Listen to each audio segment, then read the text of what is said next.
Estamos de volta com o nosso programa Espaço Cidadão ao vivo pela TV União, a TV do Cidadão. E no programa de hoje, aqui ao meu lado, estão dois convidados, né? Vamos conversar com o Rodrigo Maker, que é estudante de jornalismo, está aqui à minha esquerda, Jonathan.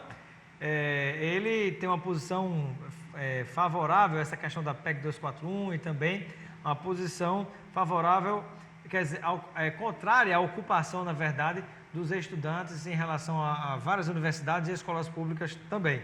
E com uma posição favorável à ocupação e contrária à PEC, acredito que estou anunciando corretamente, né?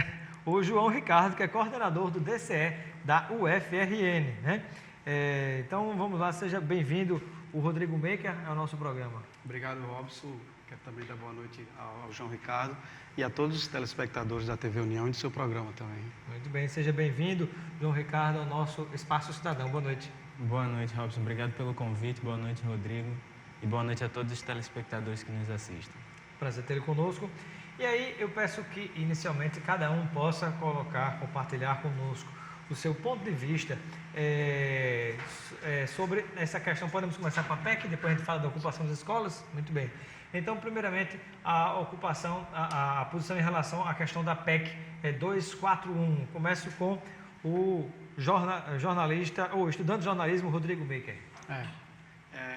Eu tenho uma opinião favorável à PEC 241, após lê-la e analisá-la, porque, infelizmente, o país está passando por um sangramento na nossa economia muito forte. E eu faço uma analogia que a PEC é como um anti-inflamatório para uma ferida que vai doer. Primeiramente vai doer, mas mais na frente é para um efeito cicatrizante maior, né? Então eu vejo que... Mas o anti-inflamatório você sabe que não mata, né? Exatamente. A bactéria a tem PEC que ser vai com matar. antibiótico. Exatamente. É porque eu não queria dizer o nome da marca. Vamos dar um exemplo, Metiolate, né? Metiolate. No nosso tempo ardia pra caramba e quando a gente botava na ferida, a intenção era que não inflamasse ou para conter o sangramento, né? Contingenciar aquilo. E eu enxergo a PEC como isso. O Brasil hoje passa por um processo muito difícil econômico. Isso, claro, decorrente da gestão passada, do governo passado, onde o assistencialismo foi a bandeira maior da gestão passada e com isso decorreu que as outras pastas... a gestão da presidente Dilma. Isso. Também do presidente Lula? Não, eu não creio que do governo Lula, porque... Mais especificamente, na sua opinião, da presidente Dilma Rousseff. Isso.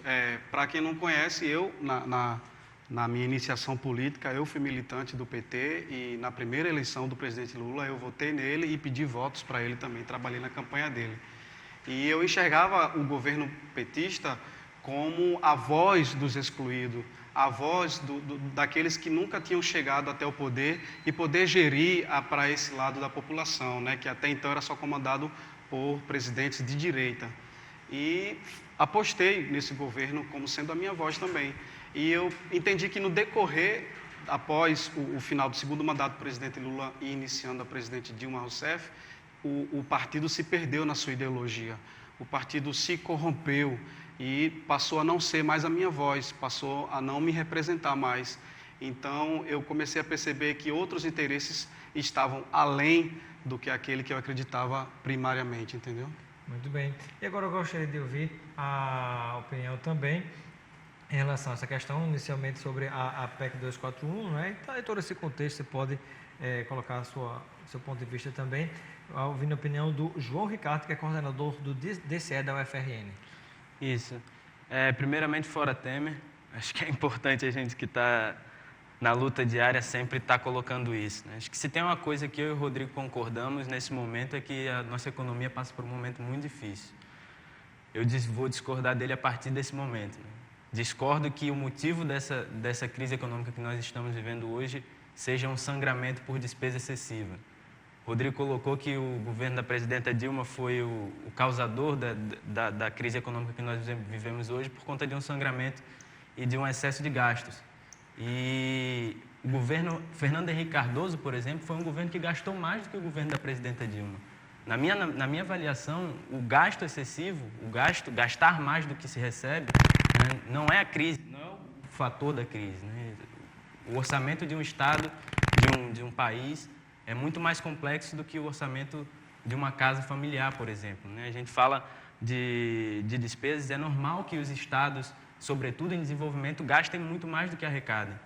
Isso é da natureza dos estados, sobretudo aqueles que estão em desenvolvimento. E gerar dívida pública nesse sentido, a dívida pública, infelizmente, ela é necessária hoje. A dívida pública do Brasil está em 63% aproximadamente. E é apontado isso como um dos fatores que gera a crise que nós vivemos hoje. E o que essas pessoas não colocam, por exemplo, é que países como o Japão têm mais de 200% do PIB em dívida pública.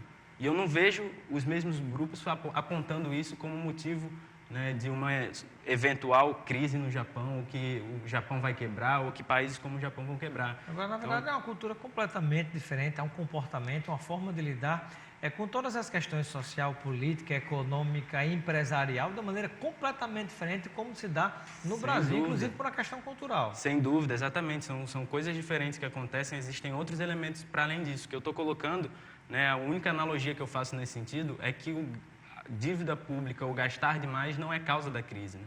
E nesse sentido, eu acho que a PEC, né, tem outros elementos que colocam o interesse por trás. Mas se a pessoa gasta mais do que tem? É isso que eu estou lhe dizendo. O orçamento de um Estado é muito mais complexo do que o orçamento familiar. O nosso orçamento familiar, lógico, a gente não tem como gastar mais do que a gente recebe, né? E como é que o Estado brasileiro tem como gastar mais do que recebe? Não tem uma hora que essa conta não fecha mais? Você vai gerar dívida pública, né? Mas é isso, sobretudo nos estados que estão em desenvolvimento, isso é necessário. E nesse sentido, para voltar a falar sobre a PEC, eu acho que a PEC tenta remediar da forma errada, porque só trata das despesas. O grande problema que nós tivemos foi com a arrecadação, né? A gente já desde o governo da presidenta Dilma, houveram iniciativas de corte de gastos com o ministro Joaquim Levy e, ao contrário, só agravou a crise, né? A PEC ela congela os gastos por 20 anos, né? Isso significa um congelamento de gastos públicos muito significativos que vai produzir impactos gravíssimos na educação pública, na saúde pública, por exemplo, né? Então, nesse sentido, nós que estamos à frente do DCE convocamos diversas reuniões com estudantes da universidade e tomamos a posição de ser contrários à PEC justamente pelos efeitos danosos que ela vai ter à educação pública nesse sentido. E pode contrapor. O João Ricardo, que ele citou, ele foi bem histórico lá, citou o governo Fernando Henrique, né, como um dos causadores dos gastos excessivos e tal, mas ele falou também sobre a arrecadação, que o problema é a arrecadação. Só que os 12 milhões de desempregados não foram gerados no governo Fernando Henrique. Os mais de 200 mil postos de microempresários e empresários que foram fechados também não foi no governo Fernando Henrique. E, consequentemente, se fecha essas portas, também diminui a arrecadação. Então, o problema da arrecadação não podia ser resolvido no governo anterior, porque ele só fez agravar esse lado com essas sequelas causadas no funcionalismo, tanto na questão de emprego quanto no empresariado. Na sua opinião, é normal ou é importante que o Estado brasileiro contraia dívidas, mesmo sendo bem superior à sua capacidade de pagamento e de produção? Eu concordo com ele que esse problema é bem histórico. Vem antes de Fernando Henrique, vem antes de Collor. O Brasil ele tem esse mal impregnado nele e que dificilmente o governo Temer vai resolver também. Eu sou contra a PEC no sentido da extensão. Eu creio que 20 anos, 10 anos é muito tempo. E concordo que existe outro remédio também. A PEC é um tipo de remédio, mas eu acho que o grande problema do Brasil hoje é o funcionalismo público. A máquina pública é inchada. Muitos bancos de emprego, apadrinhados, comissionados e, infelizmente, por exemplo, eu sou concurseiro do Serviço Público Federal, eu vejo que há demanda, precisa de mão de obra, mas, infelizmente, a minha vaga está sendo preenchida por afilhado de não sei quem, cunhado de não sei quem, e muitas vezes essa pessoa nem desempenha um trabalho correto, mas está recebendo. Então, eu acho que o corte deveria, primeiro, tem que vir na máquina pública que está inchada hoje. Mas diz respeito, por exemplo, a cortar. Você defende o corte de cargos efetivos? Não, de comissionados. mesmo que no caso do Rio Grande do Norte o percentual de cargos comissionados ele representa algo aproximadamente 0,6, 0,7% do orçamento. É uma quantidade assim, bem irrisória, né? Bem irrisória e não geraria nenhuma economia significativa, só iria gerar desemprego. É verdade, mas você está limitando isso, você está delimitando ao estado do Rio Grande do Norte. Mas se pegarmos o Rio Grande do Norte, o Rio de Janeiro, o Mato Grosso do Sul, incluindo também as gestões municipais, também que para mim é o maior banco de emprego, a gestão municipal, eu creio que esse gasto excessivo poderia ter, né, uma reduzida e talvez alguns cortes que a PEC, que não é um corte, é um teto estipulado, né? Porque sabe que a Constituição garante 25% do orçamento para a educação, né? É garantido independente de crise. Carimbado. Já é carimbado. Então, infelizmente, voltando ao governo passado, no finalzinho de 2015, o governo Dilma ainda no poder cortou quase 10 bilhões da educação, agravando FIES, ProUni e outras bolsas do ensino, né, do Brasil. Então, ela já era ciente que realmente tinha que cortar para conter, porque estava sangrando demais. E a sua opinião em relação a esse ponto específico, João Ricardo?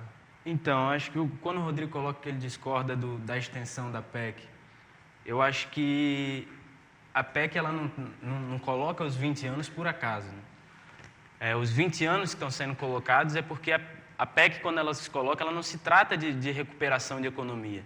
O que a PEC está colocando é a revisão de um modelo de Estado no país que está para além dela. A PEC não é um fim em si, né? A nossa economia não demorou 6 anos para chegar na situação difícil que ela está hoje e não faz o menor sentido a gente propor a recuperação dessa PEC, dessa economia, ainda que discordando completamente da forma como ela é proposta, ser colocada 20 anos para frente. Isso está sendo colocado porque significa um enxugamento dos serviços públicos, né, gratuitos e de qualidade, em detrimento de outros setores privados e financeiros no nosso país, por exemplo.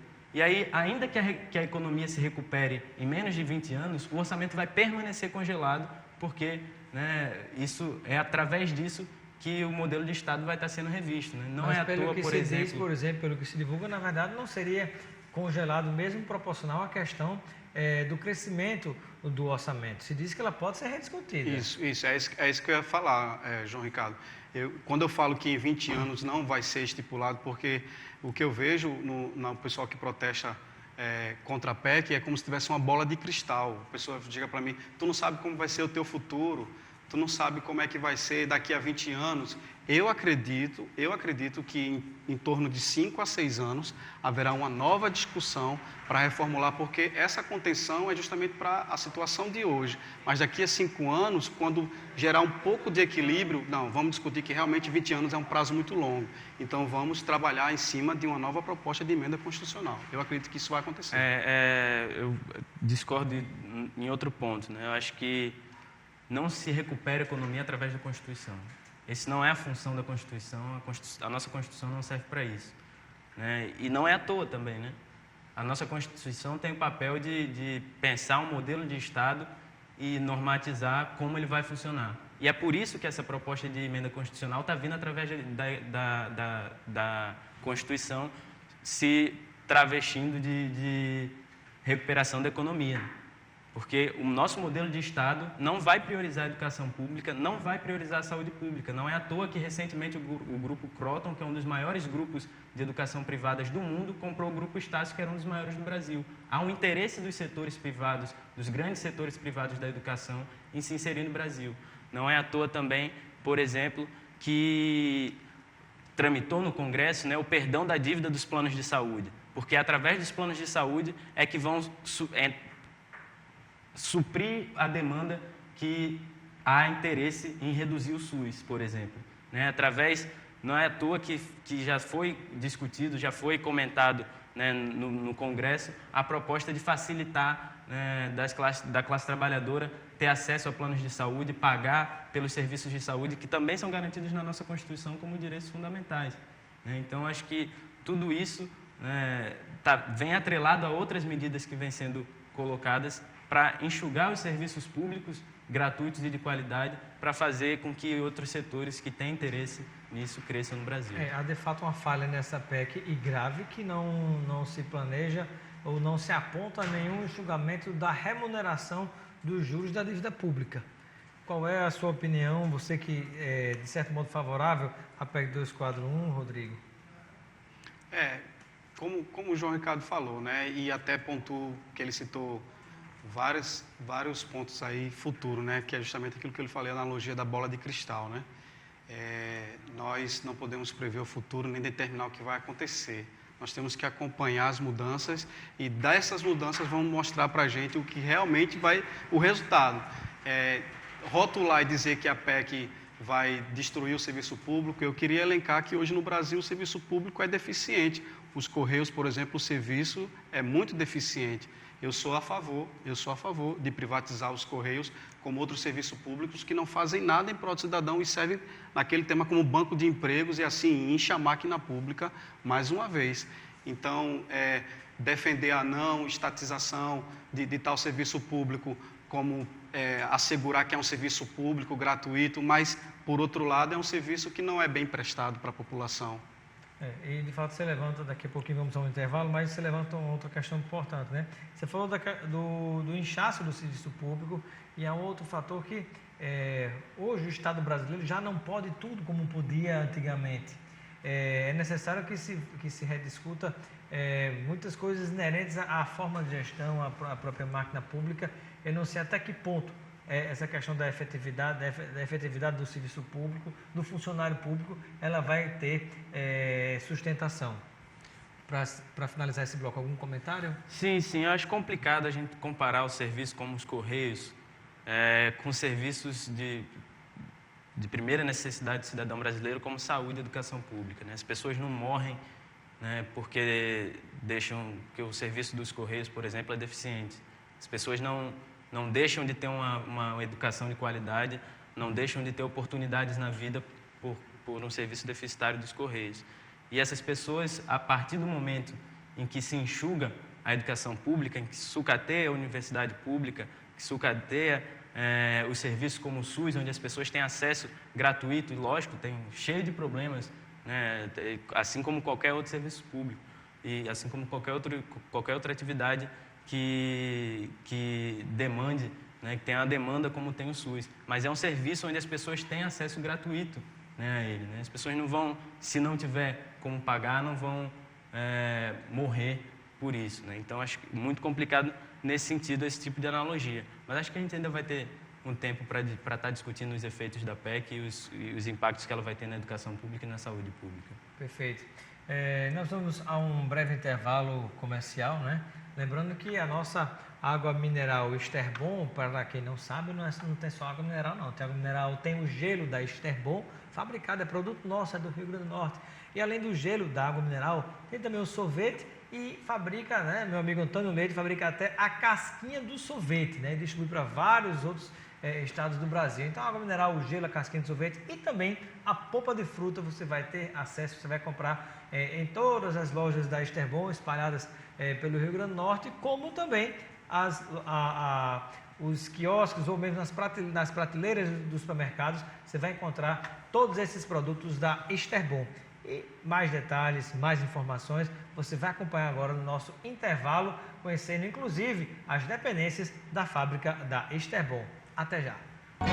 Estamos de volta com o nosso programa Espaço Cidadão, ao vivo pela TV União, a TV do Cidadão. Conversando hoje aqui com dois convidados sobre a PEC 241 e também conversando, vamos agora nesse momento entrar um pouquinho no tema que é a ocupação das escolas públicas, de algumas escolas públicas no país inteiro, no Rio Grande do Norte também, e a ocupação de certas universidades também. Vamos tratar desse assunto. Estamos tratando desse assunto com o Rodrigo Maker, que é estudante de jornalismo da UFRN e integra o grupo UFRN Democrática, chegando a desenvolver algumas ações, inclusive de limpar algumas pichações que aconteceram por parte do grupo, que aqui é representado e tem opinião contrária, o João Ricardo, que é coordenador do DCE da UFRN. Eu pergunto, Rodrigo, o que é o grupo UFRN Democrática? O Grupo UFRN Democrática, eu não sou um dos fundadores, sou participante do grupo e eu fui inserido deste grupo na tarde da Assembleia, da segunda Assembleia promovida pelo DCE, e antecipadamente, pessoal, Rodrigo, está surgindo um grupo que vai se opor às ocupações estudantis, você quer participar, eu sei da sua visão, do seu posicionamento, eu disse, eu quero somar com algumas pessoas, e inserido nesse grupo, eu conheci o pessoal do grupo UFRN Democrática, e a gente esteve lá participando da Assembleia, fez o nosso posicionamento diante, quero até parabenizar o João Ricardo pela forma democrática que ele conduziu a Assembleia, dando voz aos dois lados, e nós tivemos voz, o nosso grupo, o grupo que era a favor também teve a sua voz, e o grupo UFRN Democrático, ele surgiu justamente para defender, Robson, o pluralismo da produção do conhecimento na universidade, que infelizmente, hoje, por grande parte dos professores, ela é inclinada para uma ideologia partidária, para uma ideologia política. E o nosso grupo defende... Você se refere a raízes do PT dentro da universidade, especificamente? Da esquerda, PT, PSOL, PCdoB, né, o pessoal da esquerda mesmo. Você considera-se um estudante, um cidadão de direita, de esquerda, de centro? Era da esquerda, passou para a direita? Qual é a... como ela tem. Eu era da esquerda, né, me decepcionei e até me sinto representado também por grande parte dos brasileiros que demonstrou nas urnas, né, no segundo turno e no primeiro turno, que se decepcionou, tanto é restando somente uma capital para o PT, que foi Rio Branco, nas prefeituras, e isso, a minha visão também, como a do Brasil, o PT e a esquerda não nos representa mais. E o Grupo UFRN Democrática defende isso, que nós somos os futuros professores do Estado, do Brasil, nós somos os futuros intelectuais, futuros filósofos em formação, e o nosso conhecimento não pode ser produzido com inclinação partidária, né? O nosso senso crítico ele tem que receber o pluralismo das ideias e nós reformularmos e formarmos o nosso senso crítico. Mas o que acontece hoje na universidade, por grande parte dos professores, é uma doutrinação ideológica partidária, e o nosso grupo se opõe também contra as ocupações estudantis. Hoje você tem alguma filiação partidária? Não. Eu até quero falar, eu morei no interior de Pernambuco, eu sou pernambucano, e um amigo meu, nas eleições municipais, me convidou, Rodrigo, eu estou formando uma comissão aqui do PR, e eu estou juntando assinaturas e tal, tem como você preencher um formulário? Eu disse, para que isso? Não, é só para dizer que você está somando com a gente, e é uma filiação partidária, mas só para dizer que nós temos representatividade na cidade. Eu assinei, fiz a filiação do PR, mas nunca militei, nunca trabalhei envolvido com nada pelo PR. E eu peço que você possa conversar um pouquinho com a gente também, João Ricardo, você como coordenador da UFRN, sobre essas pichações, essas manifestações de fora Temer que se colocam na universidade, em alguns prédios públicos, esse tipo de posição. Olha,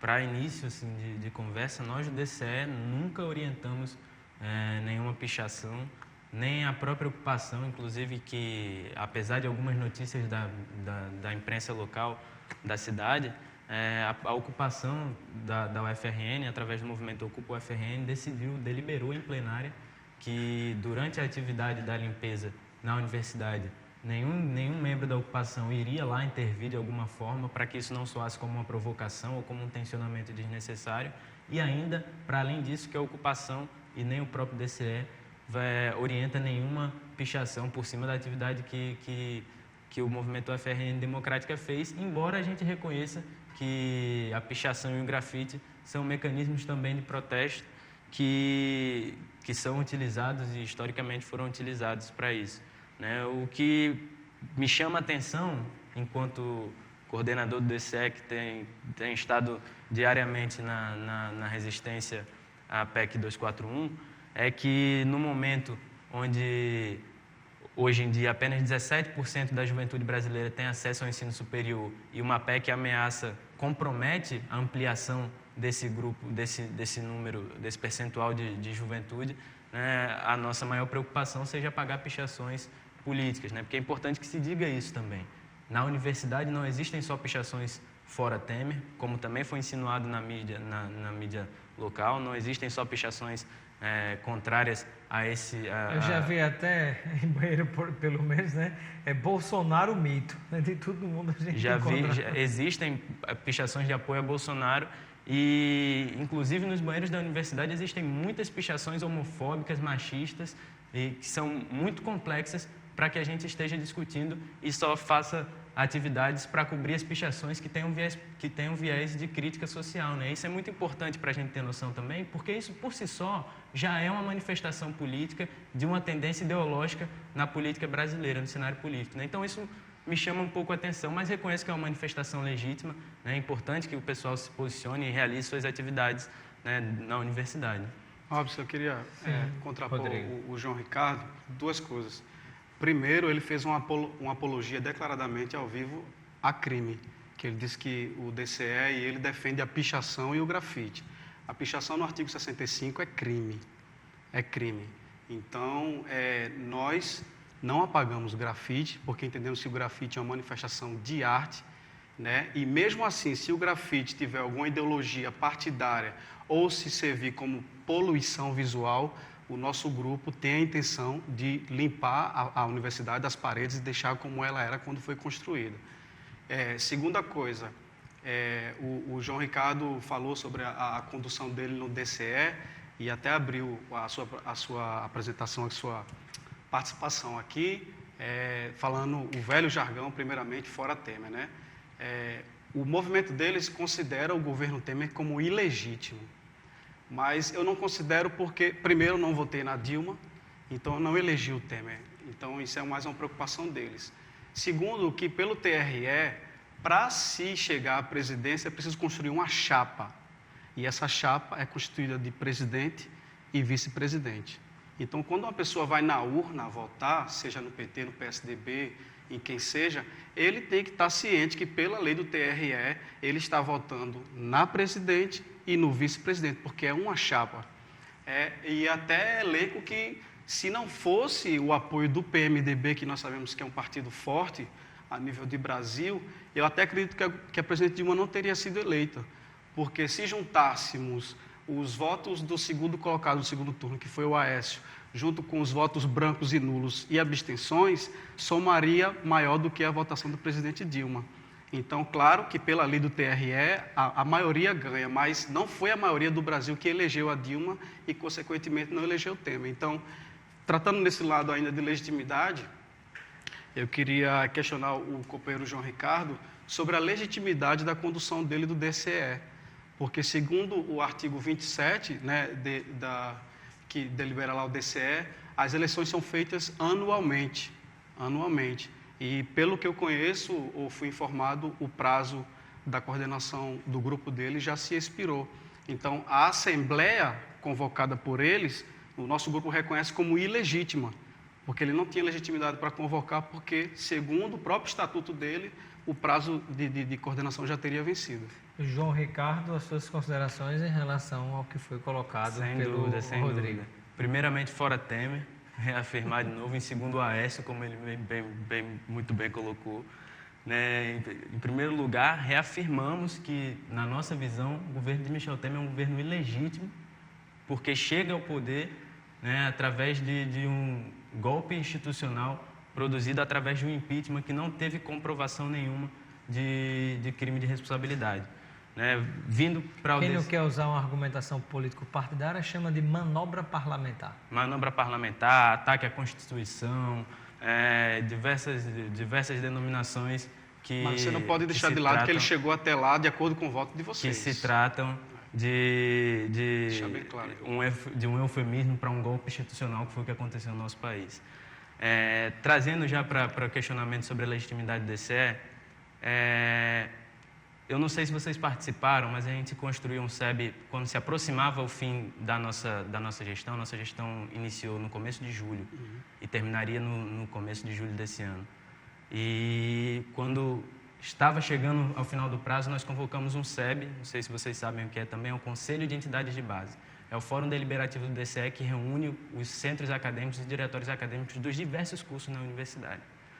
Uma das nossas propostas no começo da nossa gestão foi realizar o CONEUF, Congresso de Estudantes da Universidade, que já não acontecia há 12 anos e também estatutariamente deveria acontecer anualmente. Nós convocamos as entidades de base e falamos, nós temos condições de realizar o CONEUF, mas a nossa gestão está chegando no final.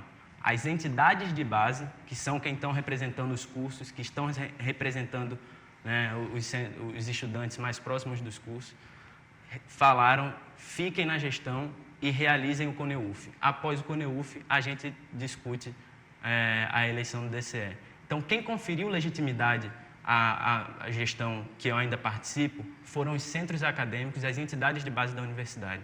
Foi esse grupo e esse setor que conferiu legitimidade à nossa gestão. Mas nesse caso não teria legitimidade maior, por exemplo, os estudantes? Porque, analogamente ao que você está colocando, seria legítimo a manobra parlamentar que tirou a presidente Dilma do poder. Não foi diretamente o povo. Vocês permanecem não diretamente pelo voto estudante, mas através de um colegiado de centro acadêmico, como a Câmara é um colegiado e o Senado também. Sim, mas os centros acadêmicos foram eleitos pelos estudantes. Os parlamentares também. Os parlamentares não foram também? Os parlamentares foram. Acontece que os parlamentares inventaram um crime de responsabilidade que não ocorreu. E a CONEUF também não inventou um modo de segurar você na gestão também? Não, o CONEUF é um congresso de estudantes que as próprias entidades de base, que são aquelas, né, que têm a participação maior de estudantes, que colocaram essa necessidade que já não acontecia há 12 anos. Realizamos o CONEUF, convocamos, existe um SEB eleitoral convocado para discutir as eleições do DCE, onde os centros acadêmicos vão decidir novamente. Só para finalizar, rapidamente aqui, uma senhora aqui mandou uma mensagem no WhatsApp dizendo: boa noite, por gentileza, mencione que o João Ricardo, além de coordenador do DCE, é estudante de Direito. Ok, está mencionado, só não mandou aqui o nome dela. Pode falar. Assim como o João falou, que o SEB, eu também elenco e pontuo agora que a opinião e a permanência do DCE adquirida e votada lá pelo SEB é ilegítima também porque fere o estatuto de vocês. Então, para o SEB permanecer você e a sua coordenação, ela teria que reformular o estatuto, porque o estatuto, se eu tiver enganado, é o que rege toda a coordenação, o SEB, CONEUF, tudo que tiver. Então, se era para permanecer, primeiro era para ter sido votada uma reformulação do estatuto, para que hoje eu não pudesse estar aqui dizendo que a sua coordenação, a sua gestão é ilegítima. Perfeito. Agora vamos deixar um pouquinho essa discussão do DCE especificamente para um outro momento, mas vamos lá, participando já quero ver a opinião de vocês sobre a ocupação. Mas aqui o Heriberto Suassuna de Candelária. Boa noite, caros amigos, só peço silêncio no estúdio aqui, por favor. Boa noite, caros amigos, gostaria de fazer uma pergunta ao rapaz do grupo do DCE. Quem é o patrocinador deste grupo? Se ele defende tanto o PT, ele não está se comportando literalmente como um partidarista e com demagogia barata? Aqui a participação do Heriberto Suassuna de Candelária. Olha, o DCE até o começo do ano tinha o direito de produzir as carteiras de estudante. Então, por muito tempo, o caixa do DCE foi feito dessa forma, com a venda das carteiras de estudante. Hoje a gente, desde o começo do ano, a partir de março, mais ou menos, a gente não pôde mais fazer a carteira de estudante porque houve uma mudança na legislação. Então, o que a gente tem condições de garantir, né, através desse caixa que foi feito, nós garantimos através do DCE. Quando não, nós pegamos doações para fazer xerox, nós pegamos doações para viabilizar os espaços que nós temos. E quanto à colocação de apoiar o PT ou apoiar uma vertente ou outra, eu acho que isso precisa ser superado, né? O DCE tem um compromisso com a democracia e com a educação pública, sobretudo porque o nome do DCE é José Silton Pinheiro, que quando presidente do DCE, né, no período da ditadura, foi assassinado, deu sua vida em defesa da democracia. Então, qualquer gestão... Mas você é filiado ao PT, algum partido? Eu sou filiado ao Partido dos Trabalhadores, me filiei recentemente, inclusive, mas acho, novamente, que isso não interfere, né, no dia a dia do movimento estudantil, não faz com que um partido dirija o movimento estudantil na universidade, porque o movimento estudantil na universidade tem diversos grupos... Lhe interrompendo, eu quero ouvir a opinião de vocês, que o tempo passa muito rápido, temos apenas 12 minutos de programa. Só porque eu já fui interrompido duas vezes e não consegui concluir meu raciocínio. Perfeito. Mas tudo bem. Mas a sua opinião em relação à ocupação das escolas, algumas escolas públicas no Brasil, no caso do Rio Grande do Norte também, e universidade pública, você não acha que o direito de manifestar a opinião de vocês terminaria quando acaba o direito ao acesso à escola de outros tantos que vão fazer o Enem, que tem uma série de compromissos a cumprir já nessa reta final? Vou só voltar um pouco para concluir meu raciocínio para a gente entrar nessa. O movimento estudantil da universidade é composto por diversos diversas matrizes ideológicas, diversos tipos de estudantes, muitos independentes, inclusive a maioria deles, e os fóruns deliberativos do DCE são todos compostos por esses grupos de estudantes, né, das mais diversas formas. Então, o fato de existirem pessoas filiadas da partida, inclusive existem filiadas pessoas de diversos outros partidos na composição do DCE e pessoas que são independentes também compõem o DCE. Indo para a questão das ocupações, o que tem acontecido, sobretudo na ocupação que, enquanto DCE, nós estamos fazendo parte, mas quem está construindo, protagonizando isso é o movimento Ocupa UFRN, do qual nós, enquanto DCE, fazemos parte. Esse movimento tem realizado diversas atividades lá na universidade. Professores têm ido dar aulas públicas, professores têm ido dar as suas aulas cotidianas da grade curricular dentro da ocupação, porque o nosso propósito é ocupar a escola com debate, ocupar a escola com formação política, com discussão política. Mesmo que se peça a realização do Enem, por exemplo? Mas a nossa ocupação e as ocupações não estão se propondo a impedir nenhum tipo de atividade como o Enem, por exemplo. Não é a nossa proposta, não foi essa, nem nunca foi. O que nós estamos fazendo na universidade é ocupando a universidade com debate para que todo mundo possa discutir os impactos dessas medidas para o futuro da educação pública no país.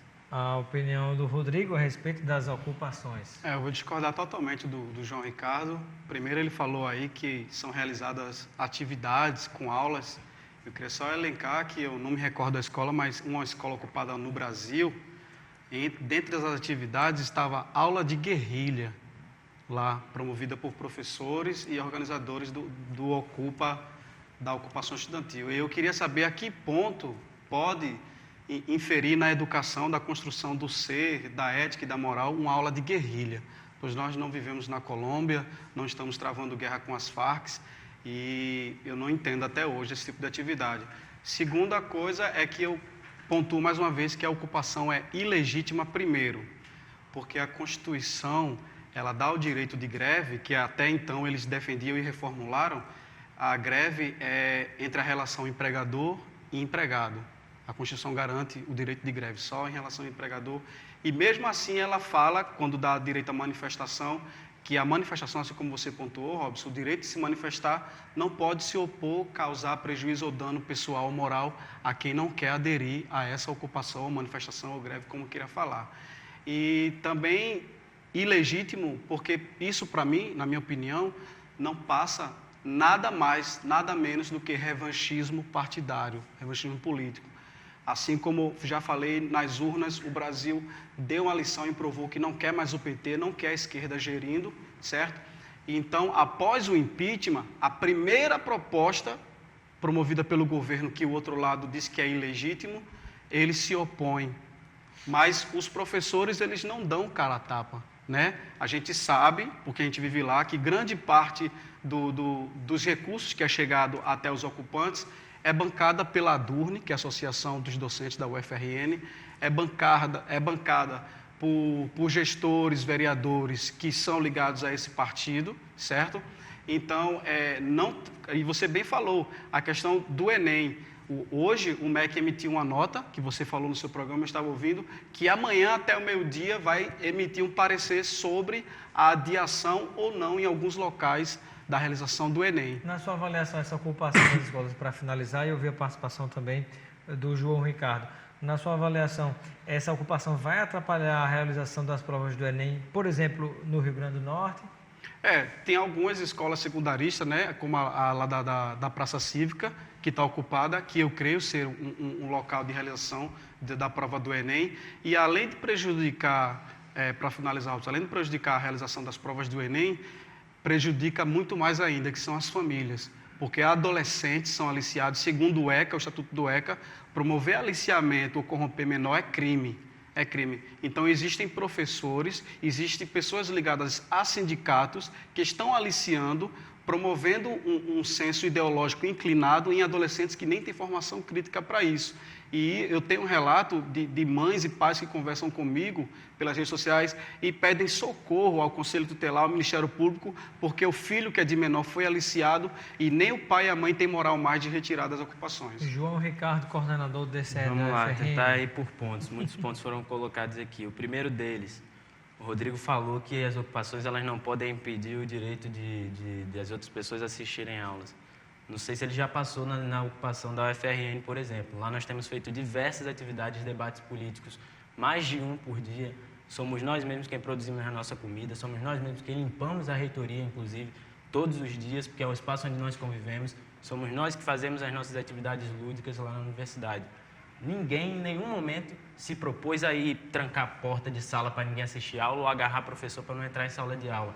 Então, o direito de o estudante assistir aula, a ocupação não coloca em risco. O que coloca em risco, que eu acho que no futuro pode ser, isso não é bola de cristal, né? São setores como a Conselho Nacional de Economia, a Procuradoria-Geral da República e diversos outros setores que têm falado, por exemplo, que a universidade pública vai ser sucateada. Então, isso eu acho...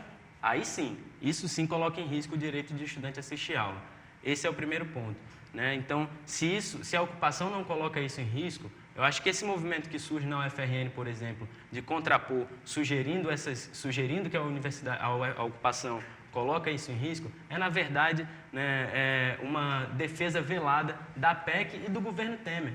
E não há nenhum problema em defender o governo Temer e defender a PEC, isso é da democracia, faz parte da democracia. Agora, façam esse debate publicamente e sustentem com argumentos. E não criando cortina de fumaças que confundem o alunado da universidade e desmobilizam a greve estudantil. Qual seria a cortina de fumaça?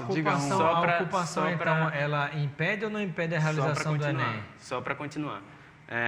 Cortina de fumaça que eu digo é porque, na verdade, isso tem sido criado para defender a PEC e o governo Temer, sugerindo que a ocupação coloque em risco o direito de o estudante assistir aula quando ele não quer aderir à greve e, de forma nenhuma, sobretudo nessas 3 últimas semanas de ocupação que nós estivemos participando, isso está colocado em risco. Rapidamente o tempo passa rápido. Não, tudo bem, é só porque eu preciso tocar em alguns pontos aqui, né? É bom que o Rodrigo tenha colocado que o movimento da UFRN Democrática é um movimento que surge para combater o PT e combater a esquerda, porque isso já deixa nítido que esse já é um posicionamento político ideológico. É o pluralismo, não é extinguir a esquerda, é receber todo tipo de conhecimento, Rodrigo, e formar nosso senso crítico. Tudo bem. Certo, você colocou que o UFRN Democrática entende que o PT não representa mais, que a esquerda não representa mais. Como pessoa. E eu estou dizendo que isso já é um posicionamento político partidário. E nós não vamos entrar, né, nós do Movimento Ocupa UFRN, não vamos entrar na onda do apartidarismo, porque isso exclui as pessoas e estudantes, né, do debate simplesmente pelo fato de serem... Mas, João Ricardo, compartilhe com a gente a sua opinião em relação a essa questão da ocupação em escolas públicas e universidades. No Rio Grande do Norte ou em qualquer parte do Brasil, isso vai ou não vai impedir a realização de provas, por exemplo, do Enem? Olha, eu acho que não faltam lugares para que as provas sejam realizadas, né? As ocupações já estão aí há algum tempo. Mas não poderia se tentar uma forma de se conciliar, pelo menos neste final de semana de realização, que se desocupasse ou fossem ocupar outros lugares também? Eu não sei se o governo tem o interesse em estar discutindo com estudantes. Inclusive, quando o Rodrigo fala de aliciamento, né, de induzir estudantes a fazer alguma coisa, acho que ele desrespeita a inteligência dos estudantes secundaristas e a autonomia do que os estudantes na prática você não acha... Convido você, Rodrigo, a participar das ocupações secundaristas e eu não posso participar lá da ocupação, sabe, por um motivo só, João. Eu trabalho, por isso que eu não posso ir. Rodrigo, só um pouquinho. Você não acha, João, que, por exemplo, os únicos prejudicados serão os estudantes que, porventura, não vão concluir o seu ano letivo secundarista, ou, no caso universitário, você falou que não. E, por exemplo, aqueles que estudaram o ano inteiro, esperam concluir e fazer as suas provas do Enem, se não conseguirem fazer as provas, não serão os únicos prejudicados? Vou repetir, eu sugiro novamente, que você participe das ocupações da UFRN e participe das ocupações secundaristas, porque está insinuando que quem está participando de ocupação não trabalha é vagabundo. Você colocou isso na minha boca agora, eu não falei isso. Eu não falei isso. Quando você fala que você falei que eu não posso ir porque eu trabalho. Então, se os outros não podem ir, tem as causas deles. E as pessoas não passam 24 horas João, necessariamente... Então, responde por gentileza a minha pergunta, João. Pois não, se isso vai prejudicar os próprios estudantes que estão lá. Exato. Aqueles que querem concluir o ano letivo e aqueles que querem fazer as provas do Enem. Não vão terminar sendo os únicos prejudicados nessa história? Não, eu acho que tem dois elementos principais que a gente tem que pontuar. Um deles é no sentido amplo. Quando esses estudantes ocupam escolas, eles estão avaliando que as medidas que estão colocadas na PEC 241, por exemplo, né, e na reforma do ensino médio, são medidas que colocam em risco não um semestre letivo, né, mas toda uma geração de estudantes que poderia estar entrando e ter acesso a essa... Mas, objetivamente, você não acredita que eles serão prejudicados? Não poderia haver uma conciliação nesse sentido? É isso, eu não acredito que o governo tenha interesse em estar conversando com esses estudantes. Né? Foi assim, através do Ministério Público e da orientação do MEC, assim, aqueles que não têm posição favorável ao movimento de vocês, que querem fazer as provas e que correm risco de não conseguir fazer, você não acha injusto que eles sejam prejudicados? Eu acho que isso deve ser conversado, sobretudo com aqueles e aquelas estudantes que estão na ocupação. E não acho que há nenhum interesse, né, do governo em estar discutindo de fazer qualquer tipo de ajuste ou medida. Porque, na verdade, o interesse do movimento Ocupa não é defender o direito tal de A e B, é justamente colocar uma barreira, uma trava nas mediações do governo. Então, o governo está dizendo que o governo não vai conversar, o governo não tem que conversar, o governo quer aplicar as provas e dar condições. Enquanto vocês ocupam, certo? Vocês estão impedindo o filho do trabalhador ou daquele que tem condições de pagar a escola particular, está estudando e vai tirar nota boa. Bom, o tempo chega ao fim realmente. Eu quero agradecer a participação de cada um, deixar aproximadamente 30 segundos para que cada um se despeça. Você, inicialmente, o Rodrigo Baker. Quero agradecer ao Robson, ao João Ricardo também e dizer para os pais, né, que a responsabilidade dos filhos de menores que estão nas ocupações é de vocês. Não permitam que aconteçam com seu filho, que aconteceu com um jovem lá no Paraná, que foi assassinado por outro militante e, segundo a polícia, por causa do uso de drogas. Não sou eu que estou falando, a polícia que falou. Então, vocês pais, lutem pela vida dos seus filhos. Não permitam que eles ocupem as escolas. João Ricardo, coordenador do DCE do FRN, agradeço a sua participação. 30 segundos para você se despedir. Primeiro, muito obrigado, Robson, pelo convite. Valeu, Rodrigo. Acho que a gente travou um bom debate aqui. E queria convidar a todo mundo que participem das ocupações, que vão conhecer as ocupações e ver como, de fato, os estudantes e as estudantes se organizam nessas ocupações. São mais de 1.000 escolas ocupadas no país, mais de 120 universidades ocupadas pelo país.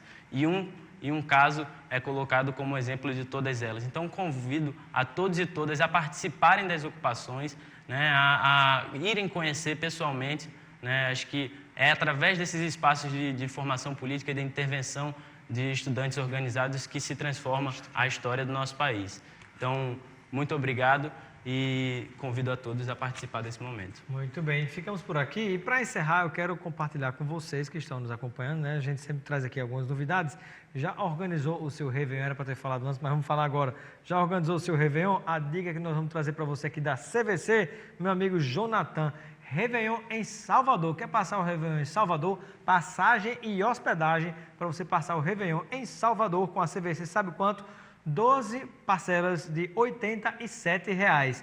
Com 12 de R$ 87,00, você se organizando direitinho, vai passar o Réveillon lá em Salvador. E a outra dica, Réveillon em Porto de Galinhas, aqui mais pertinho, em Porto de Galinhas, a dica do Réveillon em Porto de Galinhas é 12 de R$ 63,00, né? Com 12 vezes R$ 63,00, através da CVC, você vai passar o Réveillon lá em Porto de Galinhas, né? E o detalhe, né? Todo dia tem promoção nova, tem Gramado aí muito barato, com 12 de R$ 56,00 para você ir para Gramado, se organizando, se planejando com antecedência.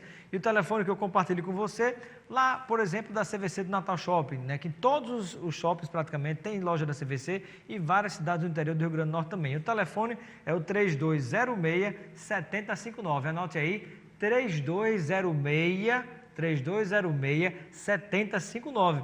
E siga também o nosso Instagram, @RobsonCidadão, onde todos os dias a gente publica uma nova promoção da CVC, para você, com organização, com antecedência, planejar-se e conseguir viajar pagando bem menos do que você poderá pagar se você for deixar tudo para cima na última hora ou se não procurar a CVC. Então, CVC sempre com você. Espaço Cidadão fica por aqui. Quer assistir mais uma vez esse programa? Acesse o www.robsoncarvalho.com, nosso site, nosso blog da Política e Cidadania, onde ficam todas as entrevistas que realizamos aqui e nos outros veículos de comunicação. E também na sexta-feira, das 9h30 às 10h30 da noite, reprise também do nosso programa. Um grande abraço, excelente semana e até a próxima segunda-feira.